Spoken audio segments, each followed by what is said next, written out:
हाम्रो यहाँनेरि तेल फिल्टर गर्दै हुनुहुन्छ आसाराम दाइले। ल हेरौँ है त कसरी तेल फिल्टर हुन्छ। म तपाईँलाई सबै प्रोसेसहरू देखाउँछु है त यो भिडियो मार्फतबाट।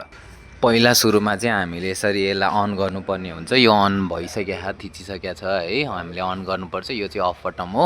पहिला अन गऱ्यौँ। अन गरिसकेपछि चाहिँ हाम्रो यहाँनेरि पम्प चल्न सुरु गर्छ। म तपाईँलाई पम्प देखाउँछु है त। यसरी पम्प चल्न सुरु गर्छ र यो पम्प चाहिँ यो एउटा सानो मोटरलाई चाहिँ अपरेट अघि नै जुन हामीले क्लिक गऱ्यौँ नि त्यसलाई चाहिँ यो मोटर चल्छ। यो तारबाट ल्याएको छ यो लाइन र त्यसले चाहिँ ठुलो पुल्लीलाई चलाउँछ। सानो पुल्लीले ठुलो पुल्लीलाई चलाउँछ।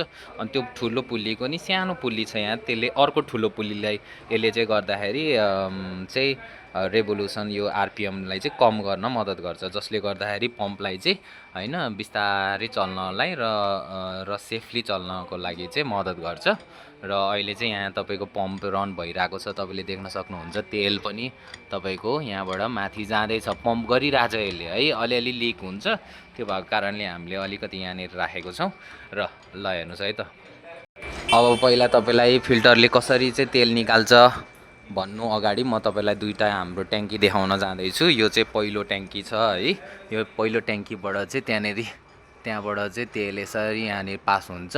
त्यहाँनिर चाहिँ बिचमा चाहिँ यो लक यो सिस्टम राखेको छौँ। अनि अर्को चाहिँ यो ट्याङ्कीबाट आउने तेलहरू चाहिँ यहाँनिर तपाईँको यहाँनिर चाहिँ लक गर्ने, अफ गर्ने, अन अफ गर्ने सिस्टम यहाँनिर राखेको छौँ। र अर्को भनेको यहाँनिर यो भल्भ छ। यो चाहिँ रिटर्न नआउने खालको भल्भ हो। यहाँबाट यता पास भइसकेपछि यता फेरि रिटर्न आउँदैन, त्यस्तो खालको भल्भ राखेको छौँ है।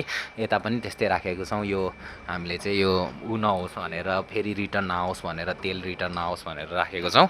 र अनि अर्को यहाँनिर छ तपाईँको, यहाँनिर चाहिँ यहाँ एउटा पाइप छ, तपाईँले देख्न सक्नुहुन्छ यहाँ पछाडि छ है। यो पाइपले चाहिँ कति तेल छ यसमा भनेर चाहिँ नाप्छ, किनकि यो स्टेनलेस स्टिल हो, भित्र ग्लास जस्तो देख्दैन नि त हैन। अहिले चाहिँ तेल यति रहेछ भन्ने थाहा भयो। यहाँनिर यति लेभलसम्म तेल छ हैन।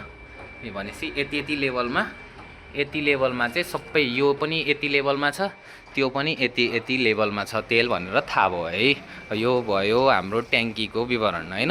अब आउँ फिल्टरतिर है। अब यहाँनिर यसले पम्पले पास गरिसकेपछि, यो पम्पले यहाँनिरबाट पास गरिसकेपछि यो भल्भमा आउँछ। यसमा चाहिँ तपाईँको यहाँनिर ओभरफ्लो भन्ने यहाँनिर एउटा छ, जुन चाहिँले गएर फेरि ट्याङ्कीमै गएर मिसिन्छ हैन।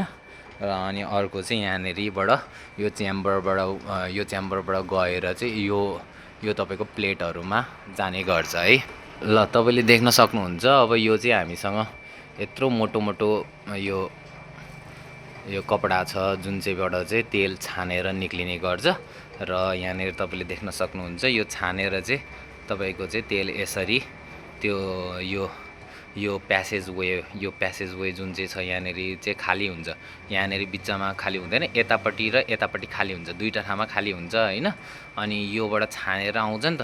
योबाट छानेर आइसकेपछि यहाँ आइसकेपछि यहाँबाट चाहिँ अनि निस्किने हो कि यो चाहिँ यस्तो सिस्टम हो हैन। यसरी नै तपाईँको चाहिँ लगभग अहिले कति 15वटा हैन, यो 15वटा प्लेट हैन।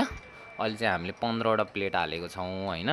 15वटा प्लेट हालेर 15वटा प्लेटबाट चाहिँ यसरी निक्लिन्छ हैन।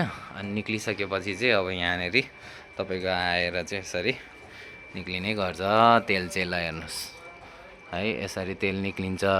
र यो फिल्टर भइसकेको तेललाई चाहिँ अब हामीले यसरी यहाँनिर ट्याङ्कीमा हाल्छौँ, जसले गर्दाखेरि हामीले यहाँनिर सोलीहरूमा भरेर अरूलाई दिन मद्दत गर्छ हैन।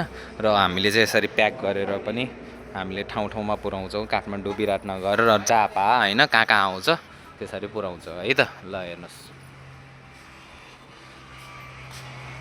यो चाहिँ अब आसाराम दाइले तेल हाल्दै हुनुहुन्छ। फिल्टर गरेको तेल हो यो चाहिँ, हाम्रो ट्याङ्कीमा यसरी फिल हुन्छ। ल तपाईँलाई यस्तै फिल्टर गरेको र तेल मिलको बारेमा जानकारी लिनु छ भने चाहिँ हाम्रो यो च्यानललाई चाहिँ सब्सक्राइब गर्न नबिर्सिनु होला।